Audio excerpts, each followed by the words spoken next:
Millionaire arrives later. What he sees in the kitchen changes his life forever. Grace.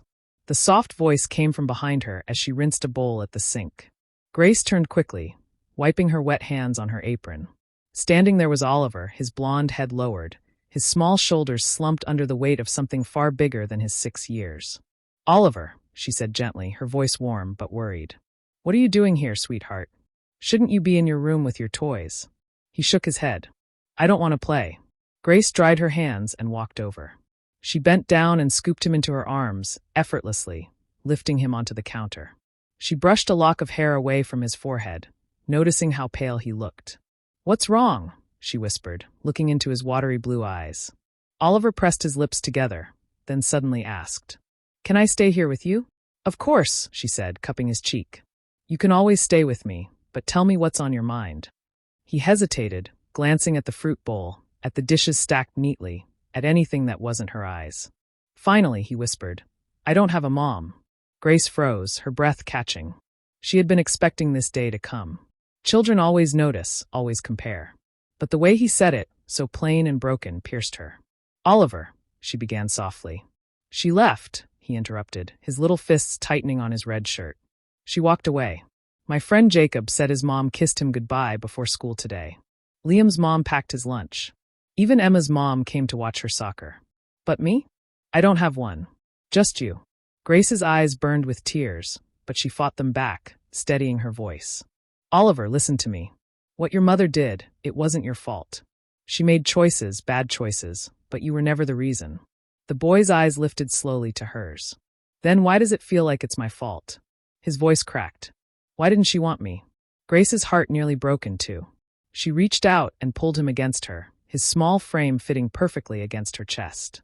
"Oh, Oliver, no, no, no. You are wanted. You are loved. Do you hear me? You are loved more than you can ever know." For a moment he was quiet, his head pressed against her apron, listening to her heartbeat. Then, in a trembling whisper, he asked, "Then can you be my mom? Forever?" The word struck like lightning. Grace's throat closed, tears spilling despite her effort to hold them back. "Oliver," she choked. "You're here when I'm sick.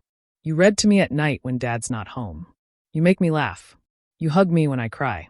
You feel like a mom." His tiny hands gripped her arms tightly. "Please, I don't care about anything else. Just say you'll be my mom forever." Grace's chest heaved with sobs. She couldn't stop anymore. "Sweetheart, I would give anything to be your mom. Anything. But I can't change what I am." She cupped his cheeks, forcing him to look at her. "I will never leave you. I will fight for you. I will love you as if you were my own. That's my promise." But she faltered, her voice breaking. "I can't take the place of the mother you lost. That's not fair to you." Oliver's lip quivered. "I don't want her. I don't even remember her. I want you." His eyes brimmed with desperation. "Don't say no, Grace. Please don't say no." Her hands trembled as she stroked his hair. Every instinct screamed to say yes, to take away his pain with one word. But her mind reeled with the consequences. She was the maid and employee. His father was her boss.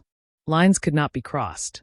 And yet, staring at this little boy who clung to her as if she were his last hope, Grace felt those lines blur and fade into nothing. "Oliver," she whispered, her voice shaking.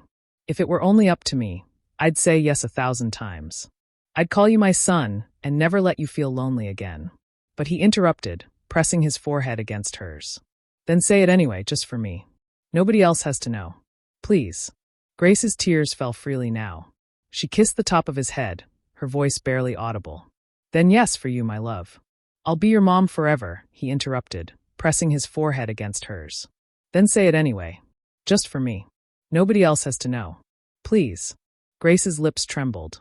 She whispered back, "Then yes for you, my love. I'll be your mom forever."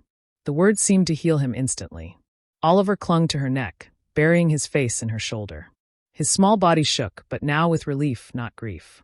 Grace rocked him gently, crying with him. And in that moment, they didn't realize Richard had been standing in the doorway the whole time, his chest tightened as he listened, the teddy bear slipping slightly in his grip. His son had asked the maid to be his mother. His son had begged for what he himself had failed to give. Richard stepped further in, his voice rough. "Oliver." The boy turned, startled, his face streaked with tears. Grace froze, guilt flooding her expression as though she had been caught stealing. But Richard didn't look angry. He looked broken. Dad, Oliver whispered. His voice was small, almost apologetic. I didn't mean you didn't mean what? Richard asked, kneeling now so he was eye level with his son. His sharp business tone was gone, replaced by a rawness Oliver had rarely heard. I didn't mean to make you mad, Oliver stammered. It's just all my friends have moms. They bring them to school. Tomorrow's contest, everyone's mom will be there. And last night you didn't come home again. I didn't know who else to ask. His throat tightened. So I asked Grace. Grace closed her eyes, unable to stop her own tears. Mr. Walker, she began, but Richard raised a hand gently, silencing her. His gaze never left his son. You wanted her to be your mom, Richard said softly. Oliver nodded, trembling. Because she's always here. She doesn't leave. She takes care of me when you can't. The truth cut like glass. Richard's hand shook as he sat down the briefcase and teddy bear. He reached out, resting one hand on Oliver's shoulder. Son, you're right. I haven't been here the way I should. I thought giving you this house, all these things would be enough. But it's not, is it? Oliver's lips quivered. I just wanted someone who wouldn't leave. The words shattered Richard completely. He turned to Grace, his eyes glassy. And you? You've given him what I didn't. You've been his mother in all but name. Grace shook her head, choking back a sob. I never wanted to cross boundaries, sir, but he needed someone. I couldn't watch him cry himself to sleep. Silence filled the kitchen for a long moment. Then Richard drew in a trembling breath. Tomorrow, the contest, you'll go with him. Grace's eyes widened. What? But I should be the one there, Richard said firmly. But if it means my son won't feel alone, then you'll stand in that place. Not as the maid, as the woman who's cared for him when no one else did. Oliver Unk's face lit up with a fragile hope. Really, Dad? She can come? Richard nodded slowly. Yes, because she's family, Oliver. She always has been. I was just too blind to see it. Grace pressed her hand to her mouth, overwhelmed. Oliver threw his arms around her neck again, whispering, Thank you. You're my mom now. Richard placed his hand on both of them, his voice breaking. No more loneliness. I promise. From now on, you'll never feel like you don't have a family again. The next day, when the contest began and children stood proudly with their parents, Oliver didn't shrink back. He stood tall, holding Grace's hand on one side and his father's on the other. For the first time in years, he didn't feel like the boy who was missing something. He felt complete. And Richard, watching his son beam with pride, realized that wealth had never been the measure of a man. It was love, the kind he had just witnessed between his son and the woman who had saved him.